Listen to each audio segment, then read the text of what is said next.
even after Juancho Hernangomez's heroics at the FIBA Eurobasket, 27 points in the final MVP, is he good enough to make the Toronto Raptors final roster? We're going to break down the depth chart, where everybody should be, who's a starter, who's a bench player, and maybe most importantly, which players are getting cut from this team.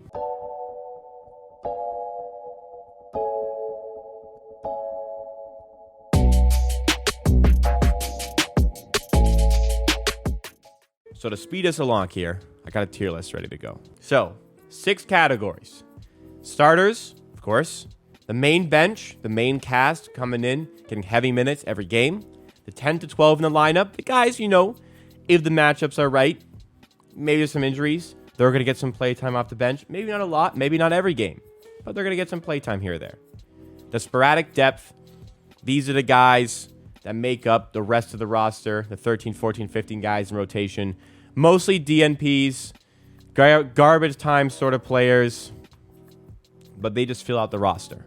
The two-way players who, they're not going to get much play time. Their role is going to be in the G League with the Raptors 9-5. And then there are the 3 players who are going to get cut from this. So, first one, easiest one, Gabe Brown's getting cut. He signed an Exhibit 10 contract, which means it's essentially a way to get your G League guys a bit more money and to convince a good G League player to play for your team by paying them a little more to be on the training camp roster. He looked really good for what it's worth in the footage we got from the Rico Hines runs.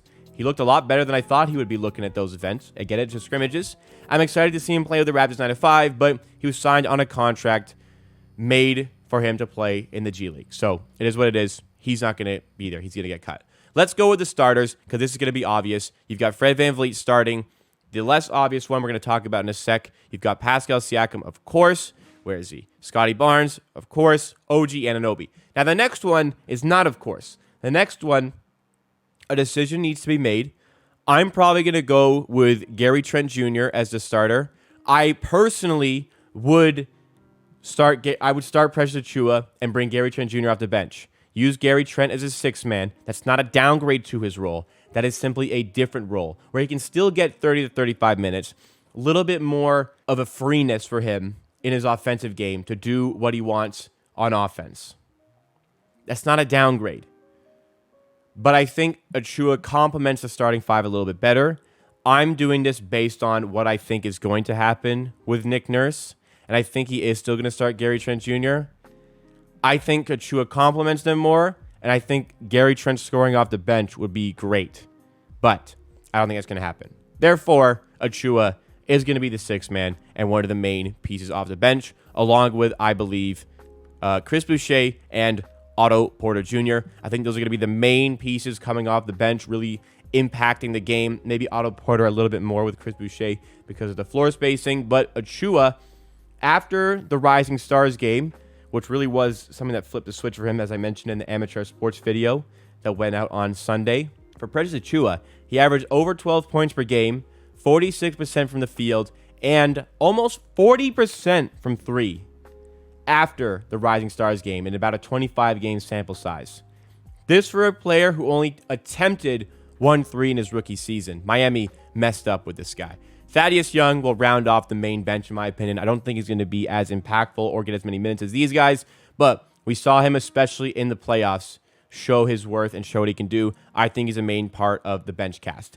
I only want to run a 9-man rotation. I don't see any reason to really go in any further than that, especially with the crop of players that we actually have with the Raptors here. So that being said, 10th guy in the rotation is Malachi Flynn. There's going to be a debate for sure of whether or not Delano Banton or Malachi Flynn get the backup minutes for point guard. I think ultimately the backup point guard is going to be one of these 2 guys, Barnes or Siakam. When Fred is off the floor, make sure one of those guys are on and use those guys as a primary bottle handler.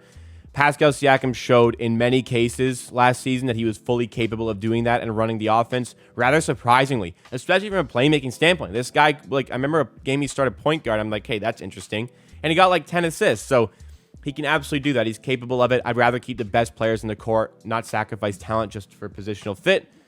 Malachi Flynn is the 10th man. I think mostly his role is going to be end of third, start of fourth quarter to give guys some extra rest. I'm not buying all the hype from these Pro-Am events. I really want him to succeed. I am losing a lot of faith in the player. It is what it is. Next one in the 10 to 12. I think this is where it gets a little bit more difficult. I do think there's been enough from Khem Birch to be that sort of 11th guy. He's somebody that is a little bit reliable, not the most flashy guy, but he does the dirty work that you need him to do. Had a role in the playoffs, which was essentially foul Joel Embiid, tire him out. He had one game where he kind of blew up offensively for like 10 points early on in the game, but nothing overly spectacular from Khem Birch this season. But somebody who could be a good depth piece and somebody we can use as salary filler in a trade, making over $6 million. The 12th guy is where it gets a little bit interesting. I think I want to work my way up to that point. We can safely say the two-way guys are the guys who are contractually on those two-way contracts. So we'll put these guys there. I think Jeff Down has the ability to maybe make a push to be the backup guard, because Malachi Flynn and Donald Banton aren't really earning that. But ultimately, I think most of his role is going to be in the G League with the Raptors 905. So who else is going to get cut? I think it's pretty safe to say DJ Wilson's getting cut. There is just not a single player on this roster that I believe he is better than, maybe other than like Ron Harper Jr., but DJ Wilson's like 26, 27. It was fun to experiment with him, but I just don't think he's going to make the final roster. And Josh Jackson, newest signing. He signed on a complete non-guaranteed deal. Really struggle to see him getting on the roster. Like, there's just... I get it. It's a former lottery pick, a former 4th overall pick. He just hasn't shown any talent in the NBA. I'm not taking him over any of these guys here, especially Christian Koloko. Now, this is where we can kind of figure out who's going to be the 10 to 12. And I'm not just overreacting to what I saw in those videos of him at FIBA Eurobasket, but Juancho Hernangomez, Bo Cruz in Adam Sandler's Hustle on Netflix. 12th guy, I think, is the perfect role for him. There is some talent there. He's a big guy who can hit some shots at a decent rate, like an okay rate.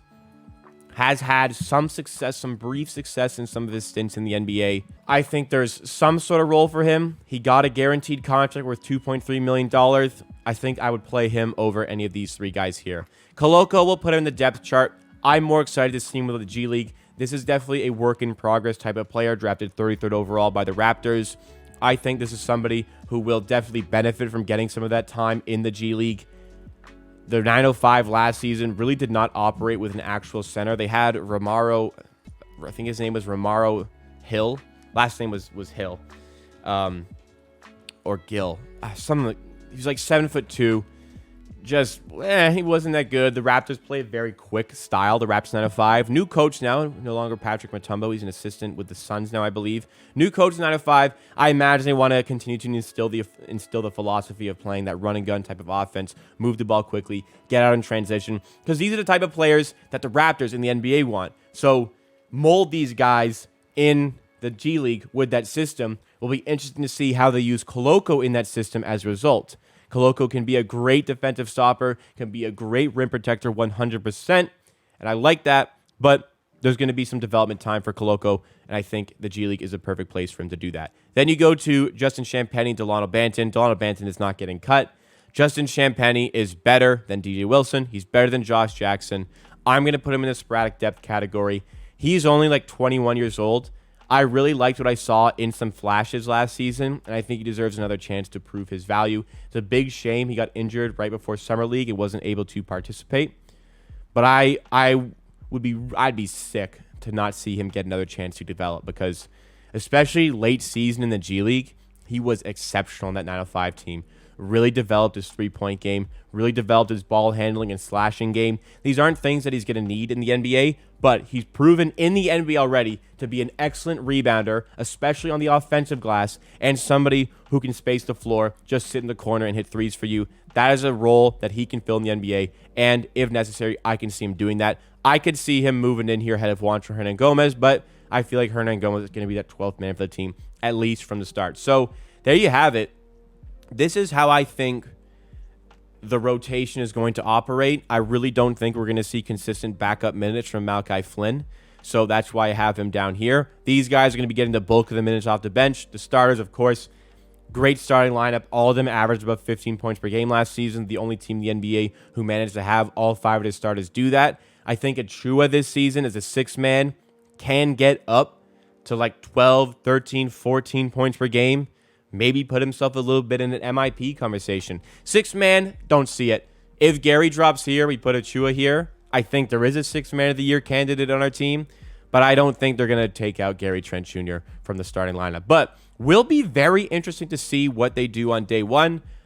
I'd be a little bit surprised if anything was different than the way I have laid it out here. I'd be really surprised. Like, I would be shocked if I got any of these 3 wrong here. Just shocked.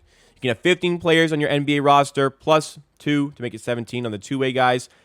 Would be so shocked if one of these guys was actually made the final roster. But we will have to see. This is how I think it's going to go down. This was recorded from our live stream on Twitch.